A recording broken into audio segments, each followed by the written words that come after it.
नमस्कार दोस्तों, blue classes की इस अगली कक्षा में आप सभी का स्वागत है। तो हमने पहले क्या किया था, जो अवतल दर्पण होता है उससे बनने वाले प्रतिबिंबों के बारे में हमने पढ़ा था, ठीक है। और आज हम सभी पढ़ेंगे किसके बारे में, जो उत्तल दर्पण है उससे बनने वाले प्रतिबिंबों के बारे में पढ़ेंगे। मतलब उत्तल दर्पण से प्रतिबिंब निर्माण कैसे होता है वो पढ़ेंगे। और फिर उसके बाद हम पढ़ेंगे जो चिन्ह परिपाटी है। चिन्ह परिपाटी का मतलब है जो आपके 10वीं क्लास में जो न्यूमेरिकल आते हैं, प्रतिबिंब कहाँ बनेगा, बिंब कहाँ बनेगा, कितनी दूरी पर बनेगा, जो उसके रिलेटिव जो प्रश्न आते हैं वो इसी चिन्ह परिपाटी से होंगे। तो हम चालू करते हैं आज की क्लास। तो देखें, पहली स्थिति है। पहली स्थिति हमेशा याद रखेंगे, उत्तल दर्पण से दो ही प्रतिबिंब बनते हैं। दो ही प्रतिबिंब बनते हैं जब वस्तु अनंत पर हो तब, और दूसरा जब वस्तु कहाँ पर हो, जब वस्तु अनंत और पी। अनंत और पी का मतलब है ध्रुव के मध्य हो। एक तो अनंत पर हो और दूसरी इन दोनों के बीच जो अगली कंडीशन हमारी वो, तो दो ही प्रतिबिंब बनते हैं। तो पहले प्रतिबिंब के बारे में चर्चा करता हूँ। पहला प्रतिबिंब जब वस्तु अनंत पर हो। जब वस्तु कहाँ हो, अनंत पर हो। अब जब वस्तु अनंत पर होगी तो प्रतिबिंब कहाँ बनेगा, किससे, उत्तल दर्पण से। देखो ये आपका उत्तल दर्पण है, इधर वाला ये उत्तल दर्पण है। मान लो एक प्रकाश किरण आ रही है यहाँ से, तो परावर्तन होगा। परावर्तन के बाद क्या हो जाएगी, वापस से लौट जाएगी। उत्तल दर्पण में ऐसा होता है, फैल जाती है, क्योंकि ये क्या है, ये प्रकाश किरणों को क्या करता है, फैलाता है। अब ऐसे नीचे से आएगी, देखो इधर से आ रही है, ये अनंत है, ये इधर वाला भी अनंत है। तो टकराने के बाद क्या होगी, इधर चली जाएगी। अब जो दर्पण होता है, जो उत्तल दर्पण होते हैं, पीछे की साइड दर्पण के पीछे क्या बनते हैं, प्रतिबिंब बनते हैं। तो देखो इसे 1.5 से आगे बढ़ाएंगे। 1.5 का मतलब है जो रेखा है वो काल्पनिक है, वास्तविक नहीं है, काल्पनिक है। क्या है, रेखा काल्पनिक है। तो देखो पीछे बढ़ाएंगे तो कहाँ पर मिल रही है, दोनों ए पर मिल रही है। और आप सभी को पता है जो प्रकाश किरण समांतर आती है वो कहाँ पर मिलती है, जो प्रकाश किरण समांतर आती है, समांतर है, ये भी समांतर है, कहाँ पर मिलती है, एफ पर मिलती है। अब जो उत्तल दर्पण होता है उसका एफ पीछे की ओर होता है तो उस पर मिलती है। तो देखो एक प्रकाश किरण आई ऊपर से, एक प्रकाश किरण नीचे से। क्यों, क्योंकि प्रतिबिंब बनाने के लिए दो किरणें होने आवश्यक है। तो देखें यहाँ पर मिलेंगी, ये प्रकाश किरण भी यहाँ पर मिलेगी, तो प्रतिबिंब कहाँ पर बनेगा, एफ पर बनेगा। और आप देखकर बता सकते हैं कि प्रतिबिंब कितना बड़ा है। प्रतिबिंब बहुत ही छोटा बन रहा है, क्योंकि बिंदु के आकार का बन रहा है। और आप सभी को पता है एफ पर जो प्रतिबिंब बनते हैं वो क्या बनते हैं, बहुत ही छोटे बनते हैं। तो इसकी चर्चा करते हैं। देखो पहला है प्रतिबिंब का आकार। प्रतिबिंब का आकार, तो प्रतिबिंब का आकार देख सकते हैं एफ पर है, बहुत ही छोटा, इसे बोलेंगे बिंदुवत, बिंदु के समान है और छोटा है। अब दूसरा है प्रतिबिंब की प्रकृति। तो प्रतिबिंब की प्रकृति के लिए मैंने आपको पहले ही बताया था कि याद रखना है, अवतल दर्पण में 6वीं कंडीशन और उत्तल दर्पण में, दोनों ही कंडीशनों में क्या होगा, जो प्रतिबिंब की प्रकृति है वो कैसी होगी, आभासी और सीधा। आभासी और सीधा। आभासी का मतलब है कि रियल नहीं है, क्या है, रियल नहीं है, क्या है, नॉट रियल, मतलब वास्तविक नहीं है, क्या है, आभासी है। सिर्फ हम इसे आभास कर सकते हैं कि कोई वस्तु यहाँ पर है, पर वास्तव में वस्तु का जो प्रतिबिंब है वो यहाँ पर नहीं बन रहा है, काल्पनिक ही है। अब देखो लास्ट की है प्रतिबिंब की स्थिति। प्रतिबिंब की स्थिति का मतलब है कि जो प्रतिबिंब है वो कहां पर बन रहा है। तो प्रतिबिंब आप देख सकते हैं कहां पर बन रहा है, ए पर बन रहा है। और दर्पण के आगे है कि पीछे, तो दर्पण के क्या है, पीछे है। तो लिखा हुआ है दर्पण से दूसरी और ऐप पर, दर्पण के दूसरी और कहां पर, ऐप पर। तो पहला ही होगा, पहला उत्तल दर्पण से, बहुत ही इंपॉर्टेंट है, उत्तल दर्पण से पहला है, याद रखेंगे। उत्तल दर्पण ऐसा बनता है, सभी को पता है, एक प्रकाश किरण समांतर आएगी और कहां से जाएगी, ऐप से जाएगी। इसी प्रकार दूसरी समांतर किरण आएगी, वो भी कहां से जाएगी, ऐप से जाएगी। दोनों जहां पर मिलेंगी वहां पर क्या बनेगा, प्रतिबिंब बनेगा। ये दोनों एक दूसरे को प्रतिच्छेद करेंगे, यहाँ पर क्या बन रहा है, प्रतिबिंब बन रहा है। तो प्रतिबिंब पहली बात तो कहां पर बनेगा, ऐप पर। दर्पण के किस ओर बनेगा, दूसरी ओर, या ऐसे बोल देंगे दर्पण के पीछे। अब तीसरी बात, तीसरी जो आकार है वो कैसा होगा, तीसरी आकार कैसा होगा, आकार होगा बहुत ही छोटा, बिंदु के समान होगा, बिंदु के समान। अब दूसरे की बात करते हैं, दूसरी स्थिति कहां पर होगी। मैंने आपको बताया कि दूसरी स्थिति होगी पी और एफ के मध्य, पी और अनंत के मध्य। तो ध्रुव होता है वो, और जो अनंत होता है उसके मध्य बनेगी। तो देखें ये रही, जब वस्तु पी और एफ के मध्य हो, वस्तु जब पी और एफ, देखो ये हमारा पी होता है, ये होता है हमारा पी, ये ध्रुव होता है। और वस्तु इधर वाला अनंत मान लेता हूं मैं, इधर वाला सारा ही अनंत मान लेता हूं। तो यहां पर मान लो मैंने वस्तु रख दी, तो इसका प्रतिबिंब कैसे बनेगा। पहले आप सभी को पता है कि दो किरणें चाहिए, किसके लिए, प्रतिबिंब बनाने के लिए। तो पहले मैं किरण लेके आता हूं एक, यहां से, यह प्रतिबिंब है ए बी लिखा है मैंने, बिंब है, बिंब, ए बी क्या है, बिंब है। तो बी से किरण निकलेगी, समांतर जाएगी, समांतर जाने के बाद वापस लौट जाएगी, और पीछे बढ़ाएंगे तो कहां पर मिलेगी, ऐप पर मिलेगी। देख सकते हैं आप, ऐप पर मिल रही है। एक तो हो गया। अब आप सोचेंगे कि दूसरी कैसे बनाई। यदि दूसरी पहले वाले की तरह लाएंगे तो पहले वाला चित्र ही बन जाएगा। अब क्या करेंगे दूसरी के लिए, दूसरी के लिए हम क्या करेंगे, हमें पता है कि प्रकाशी केंद्र से क्या निकल सकती है, प्रकाशी केंद्र से जितने कोण पर आएगी उतने ही कोण पर वापस लौट जाएगी। यदि ये आई कोण है तो ये कौन सा कोण है, आर है। या एक और कर सकते हैं हम, यहां से सीधा सी से गुजार सकते हैं, जो सी से आएगी वो सी से ही वापस चली जाएगी। तो हम ये कर लेते हैं कि किसे पी से गुजार लेते हैं। तो पी से गुजारो, ये देखो प्रकाश किरण आ रही है, पी पर टकराई, जितने कोण से आई है उतने कोण से वापस जा रही है, चली गई। अब क्या करेंगे, हम इसे पीछे बढ़ाएंगे, डे डे से पीछे बढ़ा लिया मैंने, तो कहाँ मिल रही है, इस बी डेस पर मिल रही है, बी डेस पर। और प्रतिबिंब देख लो, ए डेस और बी डेस क्या बन रहा है, प्रतिबिंब बन रहा है, क्योंकि दोनों किरणें कहाँ पर काट रही हैं, बी डेस पर। तो जहां पर काटेंगे वहां पर ही क्या बनेगा, प्रतिबिंब बनेगा।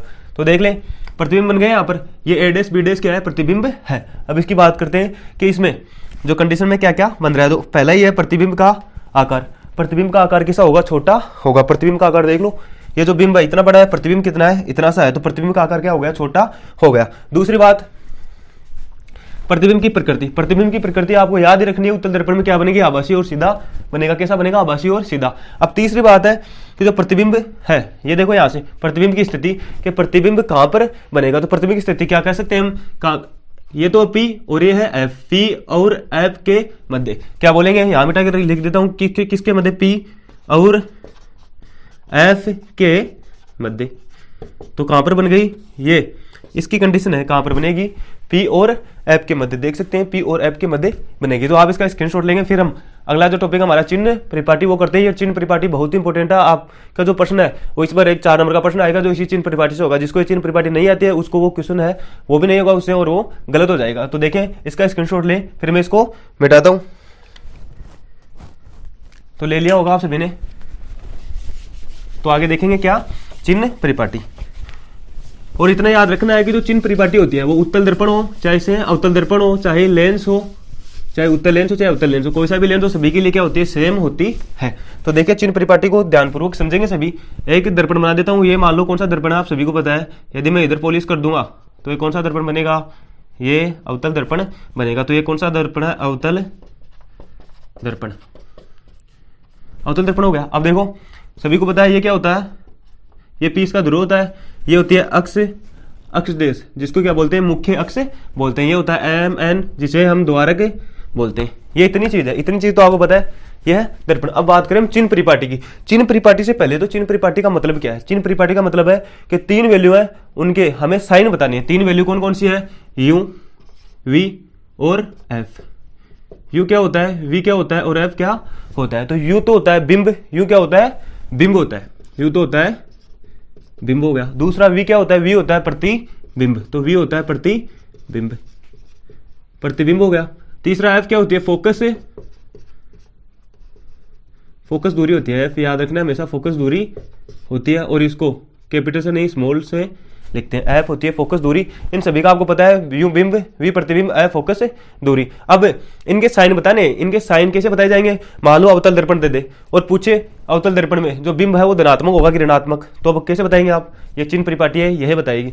ऐसे ही पूछ सकता है जो वी है, वी मतलब जो बिंब है वो उत्तल दर्पण में कैसा होगा, लेंस में कैसा होगा, अवतल या उत्तल किसी से भी पूछ सकता है कि कैसा होगा। इसी प्रकार इसको भी पूछ सकता है, तो वो हम है वो इसी से बताएंगे। कैसे, इन चिन्ह परिपाटी, यहां लिख देता हूं, चिन्ह परिपाटी। ठीक है, ये आप सभी को समझ में आ गया। इनको एक बार मिटा देता हूं, एक बार में लिख देता हूं कि कैसे कैसे होते, फिर आपको समझाऊंगा। अभी आपको समझ में नहीं आएगा।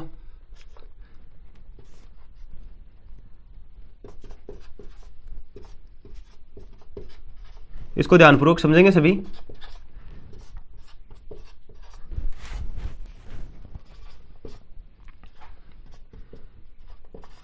इन सभी का पता है आपको, ये वक्रता केंद्र है, यहां से यहां तक की, यहां से यहां तक की क्या है, ये वक्रता त्रिज्या है, आर है। ये फोकस है हमारा, मुख्य फोकस जिसको बोलते हैं, ये फोकस दूरी, ये द्वारक, आप सभी को पता है। अभी लिखा हुआ ऊपर तो पॉजिटिव नीचे नेगेटिव, ऊपर पॉजिटिव नीचे नेगेटिव, और इस दिशा में पॉजिटिव, और मैं ऐसा लिख देता हूं इस दिशा में नेगेटिव। इस चित्र को ध्यानपूर्वक देखें, फिर से देखें कि ऊपर तो क्या लिखा हुआ है, पॉजिटिव दोनों साइडों में, नीचे क्या लिखा हुआ दोनों साइडों में नेगेटिव, और इस साइड में आएंगे तो नेगेटिव, इस साइड में जाएंगे तो पॉजिटिव। अब इसको समझाता हूं, इसको क्या बोलते हैं अपन, आपतित, आपतित क्या बोलते हैं, किरण। इस चीज से आप सभी को सब कुछ समझ में आ जाएगा किससे, आपतित किरण से। मैं जैसा जैसा बोलूं वैसा वैसा ध्यानपूर्वक सुनेंगे कि आपतित, मैं बोल रहा हूं आपतित किरण की दिशा में, आपतित किरण की दिशा में आने वाली सभी दूरियां धनात्मक ली जाती है।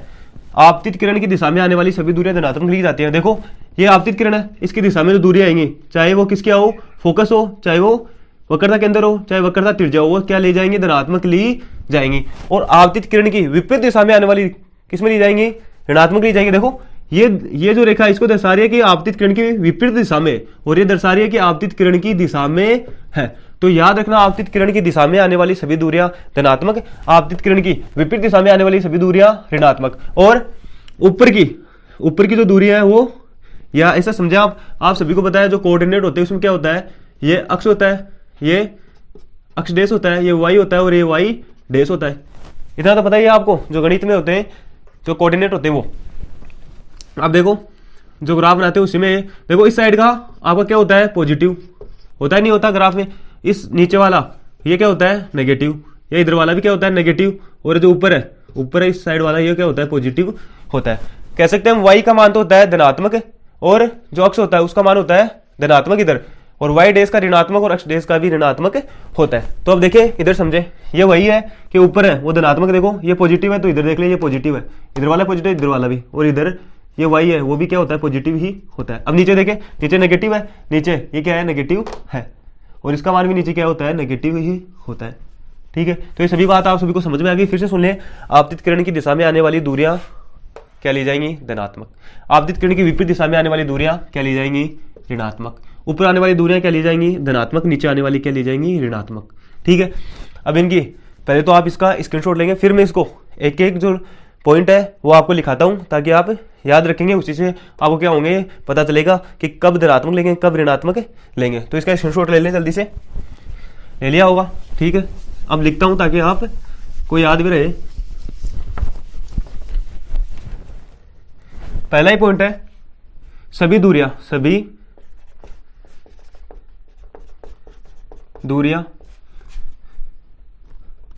ध्रुव होता है हमारा P से मापी जाती है। अब देखो जो ध्रुव होता है हमारा P, ध्रुव जानते हैं सभी, जो द्वारक होता है उसका जो सेंटर पॉइंट होता है वही ध्रुव होता है, उसी से मापेंगे सभी दूरियां। देखो यहाँ देखो फिर से, ये जो ध्रुव है P, ये जो ध्रुव P है इसी से मापेंगे सभी दूरियां। यदि आपको बिंब की तरफ जाना है, मान लो बिंब रखा हुआ है यहाँ पर, ये क्या है, बिंब है, और आपको बताना है कि बिंब धनात्मक है कि ऋणात्मक है। ये बिंब रखा हुआ है, इसको नाम दे देता हूं A और B। अब आपको पता है प्रकाशिक किरण इधर से आएगी, इससे प्रकाश किरण इधर से आएगी, टकराने के पश्चात ऐप से जाएगी, ये सभी को पता है। तो मुझे बताना है कि बिंब जो यूं है वो धनात्मक है कि ऋणात्मक है। तो देखो सभी दूरियां यहां से मापी जाएंगी। अब मुझे किधर जाना है, बिंब के लिए मुझे इधर जाना है, और प्रकाशिक किरण किधर जा रही है, इधर। तो मैंने बताया कि प्रकाशिक किरण की विपरीत दिशा में जाएंगे तो कैसे आएगा, नेगेटिव आएगा। तो देखो हम उल्टी दिशा में जा रहे हैं तो इसको क्या लिख देंगे, ये क्या आएगा, नेगेटिव आएगा। क्या आएगा, नेगेटिव आ गया, नेगेटिव। तो ऐसे ही आपको बताना है। तो याद रखेंगे सभी दूरियां ध्रुव P से मापी जाती है। इधर उधर जाना है तो भी P से मापेंगे, इधर आना है तो भी P से ही मापेंगे। तो ये पॉइंट हो गया। दूसरा पॉइंट है हमारा, प्रकाशिक जो किरण होती है, प्रकाशिक किरण की दिशा में आने वाली सभी दूरियां क्या ली जाएंगी, बताइए क्या ली जाएंगी, धनात्मक ली जाती है। जैसे ये हमारी प्रकाशिक किरण है मान लो, तो यदि इधर जो भी आ रही है दूरियां, मान लो ये P है तो इधर जो दूरियां आ रही है उसको कैसे ली जाएंगी, धनात्मक ली जाएंगी। तो याद रखना प्रकाशिक किरण की दिशा में आने वाली सभी दूरियां धनात्मक ली जाती हैं। अब तीसरा पॉइंट करते हैं, इसी का उल्टा है कि प्रकाशिक किरण की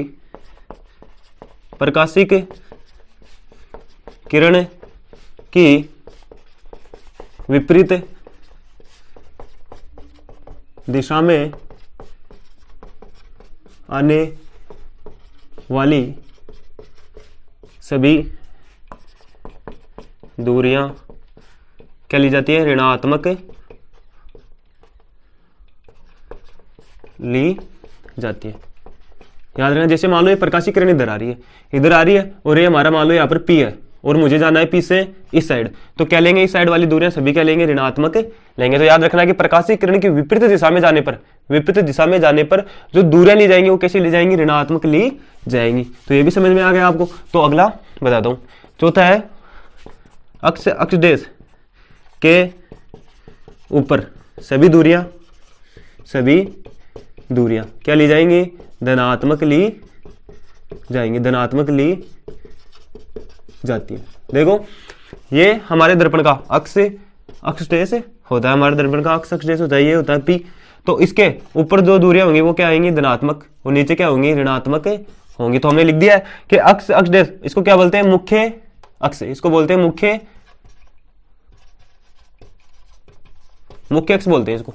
तो मुख्य अक्ष के ऊपर सभी दूरियां धनात्मक ली जाती हैं। तो अगला लास्ट है, याद रखेंगे 5 ही पॉइंट है कि अक्ष डेश के नीचे सभी दूरियां